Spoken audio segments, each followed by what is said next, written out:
Hey everyone, welcome back to day 2 of my 30-day challenge. I'm hoping that it'll only get easier, but I'm also excited for you guys that you might pick up some snippets of encouragement, some little bits of knowledge, and that whatever positive can come out of this can only be a good thing. So I've just got to be brave and show you my face and shove it on your screen for another 28 days. My maths is not my strong point. Um, So what I wanted to share with you today is the beginning, I suppose, of my story of I think how my health deteriorated, um, and but also what grew me as a person. And like I said yesterday, is something that I only look back on all of my challenges now and see them as absolute blessings. I've managed to turn them into a purpose or see the purpose in them. And I really do think that all of my struggles and all of the things that I would be inclined to think if only I hadn't done that, or I wish I hadn't met that person, or uh, all of those people and all of those circumstances were put in my path for an absolutely divine, predetermined reason. And I'm using the tools that I've gained from those experiences today to encourage others to empower themselves and heal their lives. And I am only grateful for what I've been through. I would like to share this story not out of arrogance or some warped idea that everybody just wants to know everything about my life, because you probably have never cared until now. But I do think that sharing my story will encourage some people, resonate with others, and at least make some people feel like they're not alone and that they're not the only ones that have experienced what they might be going through at the moment. So if it can be just a small snippet of encouragement, then that makes me happy. So I just wanted to start with maybe my early days and the first kind of struggles that I came across. So I was lucky enough to be a Tassie girl born and bred, and I was a Tassie girl that loved sunshine and warmth and despised the cold. So you can see my flaw there, because I stayed there for 37 years before I realised that I really needed to thaw out. But don't resent my time growing up in Tassie at all. It was a beautiful place to grow up. I met my first husband when I was about 17 years old, and I was travelling in what you'd probably call religious circles at the time. So we were both involved in a religion that had the belief that you cannot live together unless you're married. So I, in a way, feel like our decision to get married was something that was, the process, I suppose, was rushed to a degree because of expectation, and because of belief. And I'm not mocking anybody if they do have a religion, but I just think that that process is probably what pushed us to make a decision earlier than we might have naturally made a decision.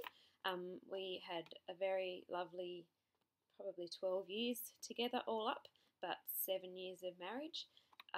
We were like best friends, but we really wanted different things in life, and I wasn't to know exactly how passionately I wanted things to go in my life when I was 19 and making the decision to walk down the aisle. I really only started to get very firm in the things that I wanted and the way I wanted my life to go, um, as the marriage progressed, and we were going in opposite directions. And it was a very, very amicable decision to decide to end our marriage. We literally just sat down and talked it through and went, well, we don't want to break up around your birthday and we don't want to break up around your birthday, so how about we make it that date? So it was really that clinical.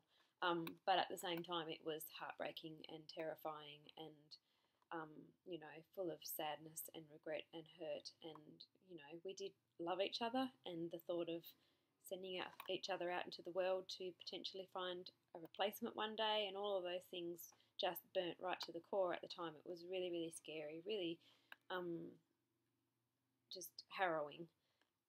But at the same time, I gut instinct knew that it was the right thing for us to do. So I would love to encourage everybody to, if you're starting to get that gut instinct and that intuition that says, don't do this, do this, please listen to it, because that was kind of where I went wrong. But like I said, I had no regrets because I've learnt lots of lessons from it. So my quote today comes from the amazing Brene Brown. She is just incredible and inspirational, compassionate, and just gorgeous.